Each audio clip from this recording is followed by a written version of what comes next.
Salut tout le monde et bienvenue. Aujourd'hui, on va explorer une question super importante. Comment on fait pour passer de simple gestionnaire à un vrai leader d'équipe, un leader inspirant?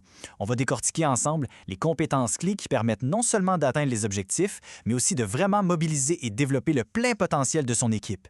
Alors, on plonge directement dans le vif du sujet avec la question fondamentale, est-ce qu'on est un gestionnaire ou un leader? Est-ce qu'on se contente de gérer des tâches, des listes de choses à faire, ou est-ce qu'on inspire des gens? La différence, elle est immense, et c'est vraiment ça qui distingue une bonne supervision d'un véritable leadership.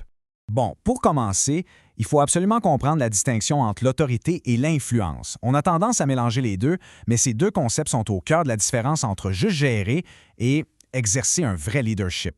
Pensez-y une seconde. L'autorité, ça vient avec le titre, le poste. C'est un pouvoir que l'entreprise nous donne. C'est formel, c'est hiérarchique. Le leadership, ça, c'est une toute autre histoire. C'est une influence informelle que l'équipe choisit de nous accorder. En gros, l'autorité dit « fais-le ». Le leadership, lui, inspire les gens à se dire « j'ai envie de le faire ». Toute la nuance est là. D'ailleurs, il y a une citation de Peter Drucker que j'adore et qui résume ça à la perfection. La gestion, c'est de bien faire les choses. Le leadership, c'est de faire les bonnes choses. L'un, c'est l'efficacité opérationnelle, l'autre, c'est la vision stratégique. L'image de la jungle illustre ça parfaitement. Le leader, c'est celui qui grimpe au plus haut arbre pour avoir une vue d'ensemble et crier « Hey, le chemin, c'est par là ». Il s'occupe du pourquoi. Le gestionnaire, lui, il est sur le terrain avec sa machette en train de défricher le chemin et de dire « OK, voici comment on va s'y rendre ». On a absolument besoin des deux pour réussir. C'est bien beau d'avoir une vision, mais comment on la transforme en action concrète? Si elle reste juste dans notre tête, ça ne sert pas à grand-chose. C'est là que la communication d'objectifs clairs devient une compétence absolument cruciale pour un leader. Le rôle principal d'un leader, au fond, c'est d'amener de la clarté, de simplifier le complexe. Pour y arriver, il faut se concentrer sur deux axes. D'un côté, les objectifs de travail, ce qu'on attend en termes de qualité et de quantité. Et de l'autre, tout aussi important, les aspirations personnelles des gens de l'équipe. C'est vraiment l'équilibre entre ces deux attentions qui crée une mobilisation puissante. Heureusement, il existe un outil extrêmement puissant pour transformer une vision en action concrète, le fameux cadre des objectifs SMART.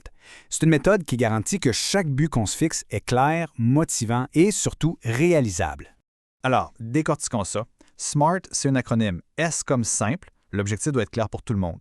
M comme mesurable, on doit pouvoir quantifier le succès. A comme atteignable ou attrayant, ça doit être un défi motivant mais pas une mission impossible. R comme réaliste, on doit avoir les ressources pour y arriver. Et enfin T comme temporellement défini, il faut une date limite claire. C'est la recette pour des objectifs qui fonctionnent vraiment. Parlons maintenant d'un autre pilier du leadership, le feedback. Et attention, on ne parle pas juste de la rencontre annuelle d'évaluation. On parle d'un outil de développement continu, probablement le plus puissant pour la motivation. D'ailleurs, si on avait besoin d'une preuve, ce chiffre est assez frappant. 80% des employés préfèrent de loin recevoir une rétroaction régulière tout au long de l'année plutôt qu'une seule grosse évaluation de performance annuelle.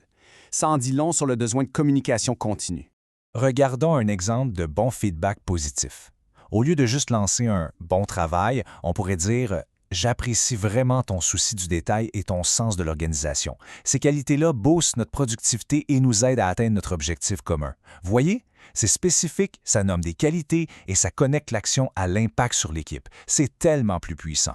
Pour le feedback d'amélioration, c'est le même principe. On commence par reconnaître ce qui est bon, puis on cible un point précis à améliorer en proposant une piste. Par exemple, le travail que tu as fourni était excellent, mais je pense qu'on pourrait encore plus centrer notre approche sur les besoins du client et l'adapter à sa situation. Le but n'est jamais de critiquer, mais bien de construire ensemble.